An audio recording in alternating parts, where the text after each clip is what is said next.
I assumed everything was gonna go down this way. When you saw Lucifaro with pretty much 0 difficulty block Devil Union Asta, I knew it was pretty much like there was no chance for the other characters.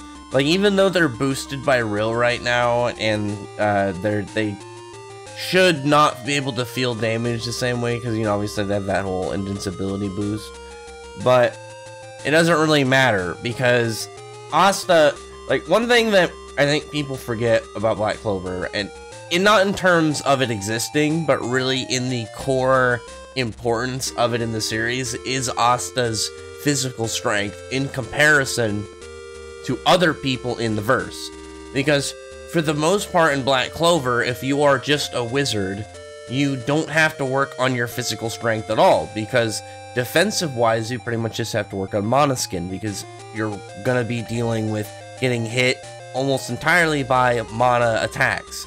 So, Asta, who is physically strong and obviously anti-magic cleaving through magic attacks and mana skin, is going to deal direct physical damage, which is one of the big ways Asta is able to hurt a lot of characters in its most raw form of anti-magic versus magic in the series, and obviously way back to early series and whatnot. But a lot of characters in the series don't have a lot of physical strength. They aren't as physically boosted as people like Leona and stuff, and that's still like, there's still classic characters that do have enhanced physical strength through magic, but there's not a lot of characters who have enhanced physical strength in their like base body. So Lucifaro having this, because obviously if he's able to block Asta's sword like this, like without using gravity magic, just by standing there, it shows that's just his physical strength. And what the second Gate Devil did back up is, oh yeah, Lucifaro is also physically strong on top of his large, you know, power in mana and magic. So, like, it just was obvious to me that the captains weren't going to do anything. I don't really know what people were expecting for the captains in a positive way. Because on top of all that, like, none of them are arcane, so they wouldn't have the capability to even be a threat to Lucifaro. But he's just blocking all their attacks completely, no-diffing everybody. And yeah, this is what I was expecting. This is what I wanted to happen. It obviously sets a tone for this guy even more, and it gives him his bad guy kind of debut. He's barely moving around, and the captains are hyped up, which is nice for them. But it's like Jack and Leona go for like a combo. He's just like swatting all of Leona and Jack's attacks like away like it's nothing. It looks like he's just swatting all of Jack's blades, and Leona's fires just doesn't do anything to him. I think I'll say who actually is, I think, did the worst out of anybody here at the end.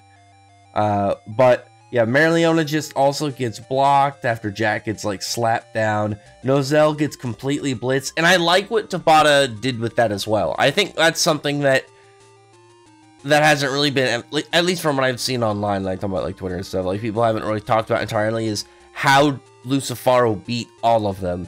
With Jack and Lucifaro, with Jack and Leona, he pretty much just like, he no-diffed the heat of Leona's fire, didn't even bother with it, and with Jack's attacks, he just kind of like slapped them around, so it emphasized on both his attack like amount and attack speed, and then the sharpness of it like didn't do anything, and then he just kind of like smacks both of them. He like chops at Jack, like obviously like a chop, not like a sword attack, but like almost like an imitation of it. And then with Leona, he just goes and punches her. But with Nozel, because again, those are two characters that, like Jack, Jack's like a flurry fighter. He's going to be throwing attacks you ice speed, but also he's physically strong.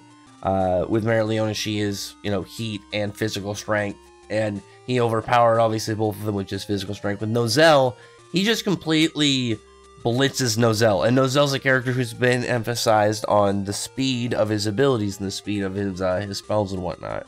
Him blitzing him, like over showing him in a case of speed, was really good for like a good display for his character and like one-on-one who's better at what they're doing. With Fuego, like he comes in with Salamander, shoots like a big fireball, and Lucifaro is just like, yeah, whatever. Then like when Fuego goes to punch him, Lucifaro grabs Salamander by the jaw and just swings it right into Fuego Leon and then smacks it down. Dorothy like tries to do a spell, gets noped. Seki is just like there viewing, trying not to die, doesn't know what to do with all the captains pretty much taking them. You have like Charlotte and Real really just their spells get off screen pretty much, absolutely done nothing to, and Lucifaro is like he's not even intimidated by any of them. Merleona getting up and doing another attack before the captain's big kind of hype up, I think it's again another thing that shows Merleona is out of this group the strongest, and I think a lot of people can see that and really understand. Yeah, probably. And, like, this is another good emphasis because also when Fuego was on the, I know people like to joke about the part earlier with like the worm Lucifaro when Fuego Leon couldn't stand up entirely, but Merleona could under the gravity. Like that is honestly, it was like it's drawn by I almost said Mishima, drawn by Tabata purposely, so it's going to like he's clearly showing that they're close, but there's a slight edge in Merleona's favor, and I think with all the displays earlier in the arc, that's still something that we can see is yeah, fair enough. We don't have like Fuego doesn't have Spirit Dive as far as we know. So there's still room for him to be going, where it's like Merleona clearly advanced with her magic in the last 6 months. But she goes for an attack, gets noped again. There is an interesting part in the panel that a lot of people have been talking about if you look at her hand. And you can't tell if it's just damaged or if it's like crumbled off. Which I really wonder about if she ended up losing her hand.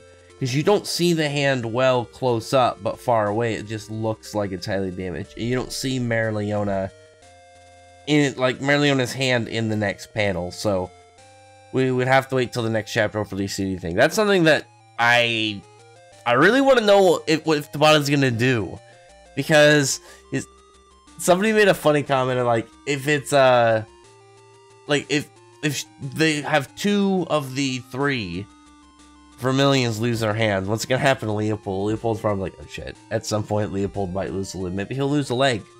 At some point rather, and then get like some form of prosthetic. I think that'd be kind of cool, or like a fire leg would be pretty sick. Otherwise, Asta comes in a like behind Lucifaro attack, very similar to during the fight with Patri back in the cave.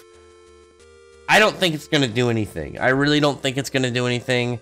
Like, he's even looking at the blade in that, like, last panel. Like, you can definitely tell.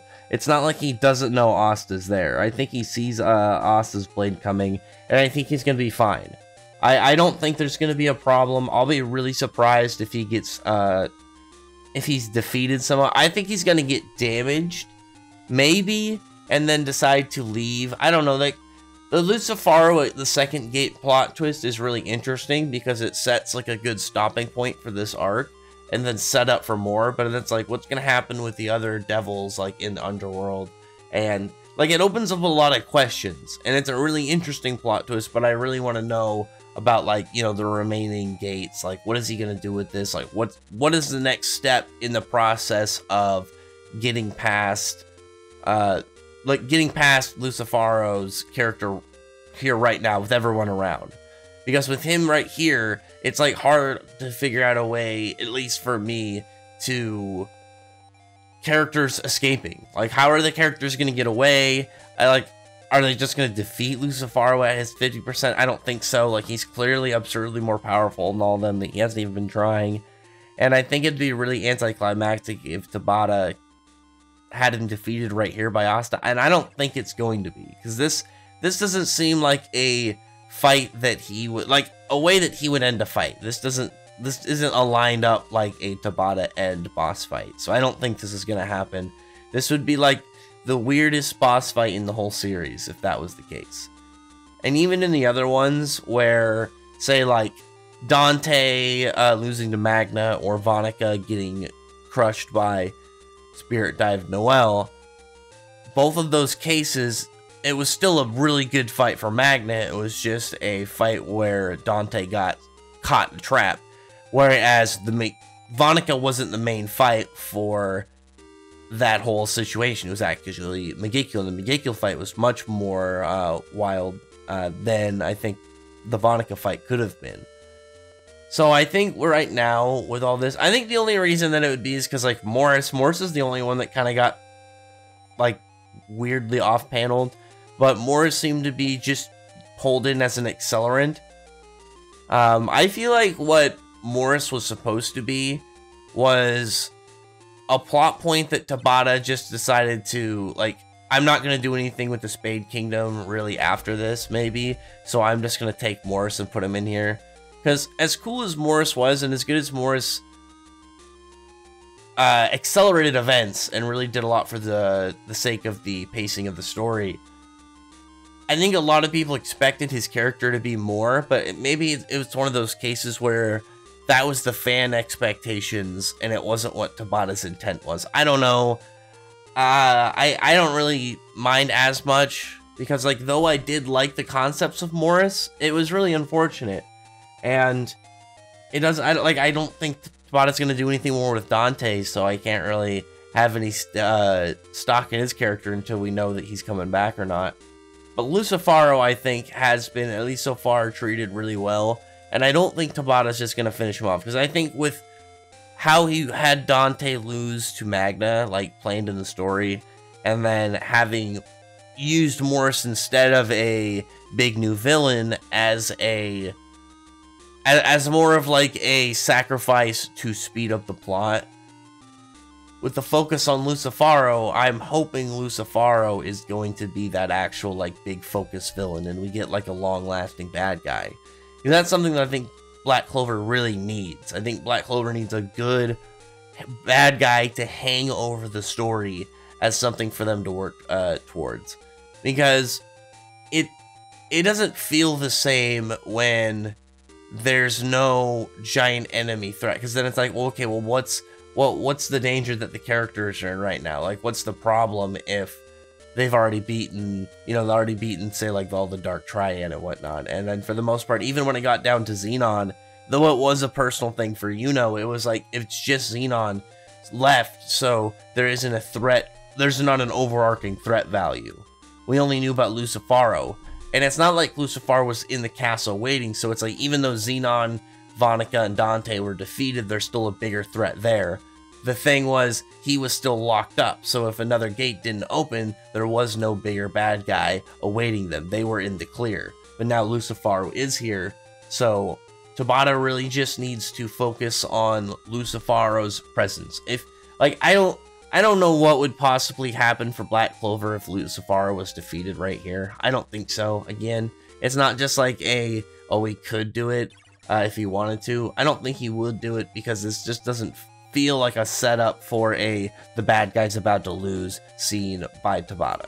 The way that Tabata always depicts characters being set up for defeat is way more thematic. Like, even in Morris's defeat, it's set up like in a flashback for an anime. It's just, unfortunately, he was set up as to be off-screened as the flashback ended. So I don't think that Lucifaro is in any real danger. A lot of people think that Asta'S going to get his sword broken. I think that'll be really intriguing if that happens. I would hope that if Asta gets Asta gets his sword broken, that he goes to get it fixed. I've heard people say, like, because he can't imbue anti-magic into weapons, he can just go get a new one. But I don't like the idea of Asta abandoning that sword, because I think with the way that Asta feels, like how humble he is, this is something that originally, he gained, and then he tried to give back to Licht because it was his, but Licht said that, he's like, you keep it, it's yours now. This is something that's Asta's, and we know that Asta takes care of things that are his, and even though he could get a new sword, I think he values his swords, and I think he would definitely want to get his first sword fixed and repaired. And it's completely different, say, than another, like I can't, like, give it a good example because I don't want to spoil anything for anybody who hasn't ever read Rave Master, because it's such a good point in Rave Master. But to go off it, I don't think Asta would just leave his swords unless his sword is completely destroyed, like it's done in a way that it's completely out of his hands. I don't think that Asta would just leave his sword be. I think he would want to get it fixed, because I think getting it fixed, and I think logically, again, Asta wanting to get it fixed through his character could lead us to the dwarf. And there's a lot of stuff that I think could happen from it, because I would assume that if you imbue something with anti-magic, the base item's quality matters.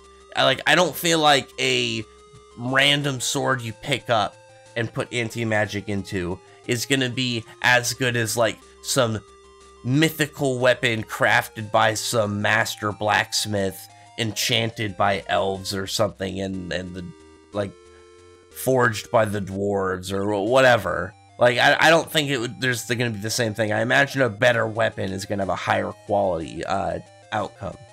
That just makes sense to me. Like, otherwise it'd just be like, well, I'll give Asta 30 random swords and put an anti-magic into it there. I would assume there's the value in the sword matters. Like, that just makes sense to me. I know Yami's sword was made by somebody, you know, custom for him. We don't know exactly who that's from. I would assume that whoever made Yami's sword has to be a good blacksmith, actually, now that I think about it. Because a katana is, like, a very high quality sword. Like, that's one of the things about it. Like, making a good quality katana is, like, a really, really high level secret now that I remember. I'm pretty sure. Like, isn't it, correct me if I'm wrong, like, but, like, the technique to make, like, a high quality katana is, like, a secret that they keep, and, like, you have to get, like, a permit to, like, take one out of Japan or something. There's, like, some really big thing about it. I remember there's, like, a whole extra special thing about katanas over there, and they are obviously one of the most highly regarded in terms of quality swords in the world. A lot of people are aware of that. I know there's only, like, a couple swords that are, like, comparison to it. Either way, it's not like a magic sword or whatever, but I assume that a high quality blade, but also Asta and Yami's connection to it. And I'd assume Yami always putting magic would have to do something to it. But where I was going with this is the idea of Asta getting a custom sword, something made for Asta by dwarves, or some, you know, it doesn't have to be dwarves, it could be some other species or other character that can create them. I think that is a high potential. Because Asta's using these swords, but imagine if somebody, like, you had to get a character like a master blacksmith character, and he's like, oh, you know, I can make a sword that is perfect for the way that you fight, the way that your body moves and operates. And then Asta could get one that's, like, you know, his ultimate sword, his magnum opus, like, eventually in the series. Maybe he gets to know him and he's like, you know, I've been watching you do stuff, and I can help you. You know, create, like, your ultimate sword. Something like that in the story. Maybe somebody after, you know, the whole theory of if Yami dies, Asta could find somebody else to kind of be like a mentor figure, like a fatherly figure, find it like a different, maybe like a side one, not the same thing, but kind of like as he moves on in life. I think that'd be really cool. And there's a lot of things. I still think Yami's gonna die. I don't know. I feel like with Asta having his sword, it's been like a for sure in the story, and the way that it's kind of set up with, like, Vanessa and, like, the cracks in Yami's body, I still think it could happen. We'll just have to wait and see. Like, there's not a lot of good flags around Yami right now, and especially because his bad condition. He's low on magic, I would assume, after being in there.